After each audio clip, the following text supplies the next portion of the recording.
All right, welcome back. Let's get back to this now. Postbank and Sassa are adamant that glitches have been sorted out and all social grants have been paid. But after 21 days, some beneficiaries say their accounts are still empty. Officials are expected to give an update on the situation today. So let's get back to, of course, getting our update from eNCA reporter Hloni Mtimkulu, who is on the ground. Hloni, once again, good morning to you, colleague. From where you stand, what currently is happening in as far as, of course, trying to ascertain the details of why some people still haven't been paid? Well, Dumelo, the staff at the Lenasia Post Office doesn't want us to access the post office, public institution. Just to say, grant recipients are inside. They still have not been paid. They've been here since 8:30. It is 10 to 10 now. 8:30, that's when the post office opened, and more than an hour later, they are still waiting. You've seen people coming out, and those are people not here for the grant. So we don't know what exactly is happening with the grant situation there, but we can say that other people that are here to do other business have been able to come in and have been able to come out. However, grant recipients are in here, and we haven't been able to speak to those grant recipients. So as things stand now, people have still not been paid, those that arrived here in the morning when the post office opened, and we don't understand what is happening and why they can't get paid. We were here on Tuesday, and people again arrived at 8:30, and from around 10 o'clock they still weren't able to receive help. Only after 10 o'clock did they receive funding. It's the post office workers more than the grant recipients themselves that do have an issue with us being here, and we don't understand, as I said, that what the issues are, why they're not being able to get paid, why they still have to come here, why they're still sitting around. But again, bottom line is not everyone has been paid. There are still people in here at least. I know in Shawela 2 days ago there were still people inside the post office as well that were just sitting, waiting out whatever it is that's happening with the system. Earlier people had said to me they were doing other business, that they were told that the system is offline and that they must call a certain number maybe in a few hours or so just to check if everything is back to normal. So not being able to access the post office, being pushed and essentially kicked out of the post office, but people are still inside, Dumelo. Yeah, and as far as the number, because we definitely witnessed, we also you being pushed aside, Hloni, live on air. And as far as those who are still inside, from the glimpse that you managed to get, how many did you manage to count in terms of numbers? Is it dozens? Is it hundreds? Is it tens that are still waiting to see if there is any light at the end of the tunnel as far as their funds are concerned?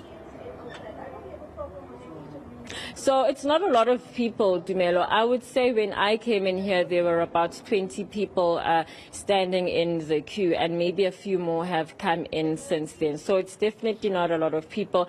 And this is what we saw as well last week at the a few days ago at Shawela, where the lines that we had seen over the past 2 weeks, those have certainly come down. But the fact is, even if, again, we keep saying this, that whether it's one person, whether it's the 60,000 from last week, whether it's 600. The fact is, it's day 17 now since the first of the grants were made to be paid out. People have been moved all over the system, and they still haven't been able to find their grants. When they get to the post office, they're not really explained to what the issue is. And this is people's livelihoods, Dumelo. At the end of the day, it's people's livelihoods. Why are people's livelihoods not being taken seriously as much as they don't want us to have access here?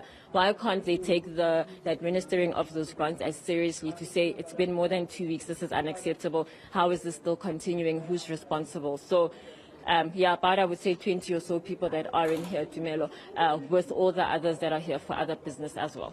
Yeah. Also, I mean, we still, I suppose, once again, Hloni, waiting to hear, for that update from, the Department of Social Development. Also, Minister Lindiwe Zulu expected to update us on the go, because, like you said, one is one too many. And even though there are some that may have received, a portion of their money, or at least the full balance of their money, there's some that are still struggling. And they did tell you, they did articulate what their challenges are. They told you that they had to make loans. They told you their day-to-day struggles, even traveling, coming to check if indeed the money has now been allocated to them. So it sounds like a dire situation on the ground, Hloni, and it's not about to get any better, in at least as far as until, that money is fully paid. Yeah, it doesn't seem so. And I know I keep just talking about just the kind of things that people are having to go through to get here, not understanding what is going on. You know, last week, 2 weeks ago, when those statements came out to say that the system is fine on the Postbank side and everything should be working fine, transactions are working optimally, people on the ground were hearing those sorts of interviews like in media, but they weren't getting those from the post office. They weren't getting those, for example, on SMS. They weren't getting that, you know, just formally in some sort of communication. So, and the numbers as well, Dumela, that they were meant to be calling, the WhatsApp number, the telephone number that they were meant to be calling, those numbers, I tried to call those numbers, I couldn't get through. So it's just been a lot of sort of not understanding what is going on, you know, lives at stake. We've seen people crying because they have not been able to access their funding. We've had people telling us that they're now not being believed because some people have money and they don't have money. We've had families say they don't know what to do now. People have gone hungry because they just have not had money. So it's just been a lot of 2 weeks, 17 days at this point of sort of not understanding for people. And while the numbers are getting less, there are still people affected. And I think it may, and I do want to say actually, you know, 2 weeks ago, last week, there were a lot more people, and there were even a lot more people willing to speak to us. But now I've had people say to me, I don't want to speak because what if they target me and then I don't receive my money? I've had a few people say that to me. So, you know, you can understand that now people with the fewer number of people that are still waiting, there's some fear in terms of speaking out, but also there's frustration that this is going on and this is continuing, that they are still having to come here. And a lot of like, well, what can we do? And we ask them, so are you still going to be coming back tomorrow? And they're like, well, what are we supposed to do? What can we do? You know, we still need this money. Our families need this money. It's taking care of not just me, but I've got children as well. I've got grandchildren as well that needs to be taken care of. So again, bottom line, there are still people that have not been paid. They are still being moved around the system from retailers to the Postbank, which is accessed here through the post office. And yeah, I don't know. It can't be okay that this is continuing for so long and we still don't know what's going on, who's taking accountability for it. I think you raised a very significant point around the victimization of the most vulnerable at this stage, that informing why they're even afraid to come to the media and speak out. We're talking here of the elderly, those living with disabilities, those receiving their children's grants at this time.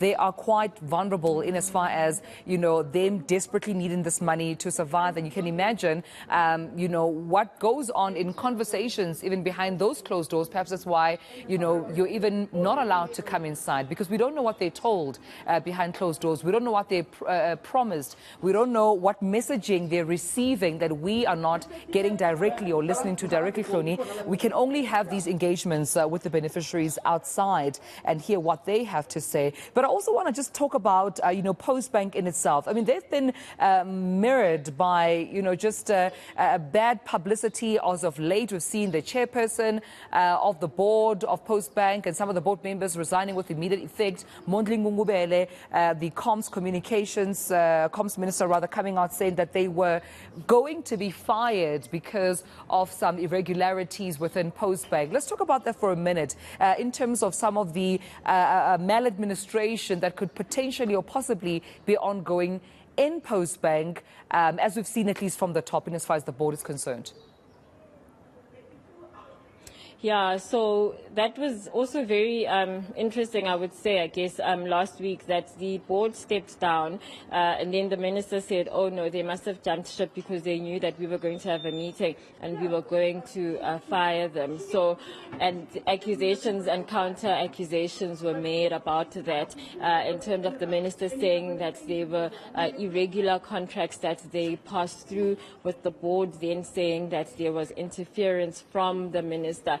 But what we see then is that now Postbank is meant to function, is meant to be some idea of a state bank. It's meant to function, but at the moment it's functioning just with the CEO and with the administrator that has been put in place. And at the same time, this is playing out as well. And the timing of it as well, you don't know, if they are linked or not linked. We've heard that there were issues with suppliers before who do the automation for the grant system, and that has also been going on. So there's a lot that is going on in terms of the running of things in the boardroom and the decisions that are being made there.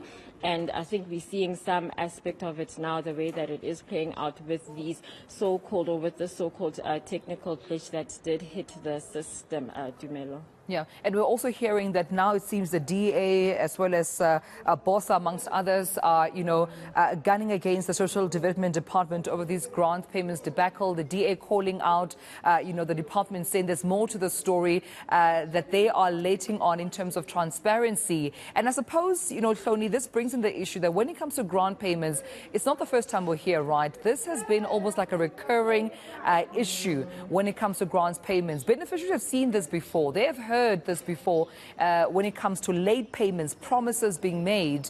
And I suppose the question is, why is this, system glitch or system failure, whatever you call it, consistently occurring? Why is it not resolved once and for all? Yeah, that's a good question, Dumelo. And last week we were told, first of all, that there is no guarantee that this won't happen again because it's systems, it's IT systems, so they can't say for sure that this will not happen again. And then we were also told, when the minister was asked, is Postbank really the best option to administer the paying out of Sassa grants? And the minister said, well, it has to be, and I presume because, it is what it is now, and we are where we are now, so it has to be. Meanwhile, that is very little comfort for people who have had to go all over the place looking for post offices to sort out their money, who have been told come to post offices, and they don't understand why the retailers that they usually go to are not functioning. When they get to the post office, the system is offline, or there's load shedding, or there's some other issue that's happening. As I said, even now we still haven't seen anyone that's receiving a grant come out. They are still waiting, and they were here from 8:30 it's 10 o'clock now. So an hour and a half later, people have come in. They still haven't received they haven't. There's no clarity. Let me not say they haven't received their money yet, but there's still no clarity yet in terms of whether they will be able to receive their funding or not. So it just seems like this is what we're going to be stuck with, or this is what we are stuck with, and this will continue. There is no contingency plan as things stand to say that something else will be done. Old people that we spoke to and those waiting for child grants said, let's go back to the old system. That's a security concern, because if you're going back to community halls, you're carrying around all that money. That is a proper security concern, So it's a complicated system, to be fair, but it's just at the moment being run very much to the disadvantage of the very vulnerable of society who don't know what is going on, because there hasn't been enough communication to them, or the right communication to them, or certainly from what we have been told by the people that we've spoken to. And we have been speaking to people for the past 2 weeks about what is going on, Dumelo.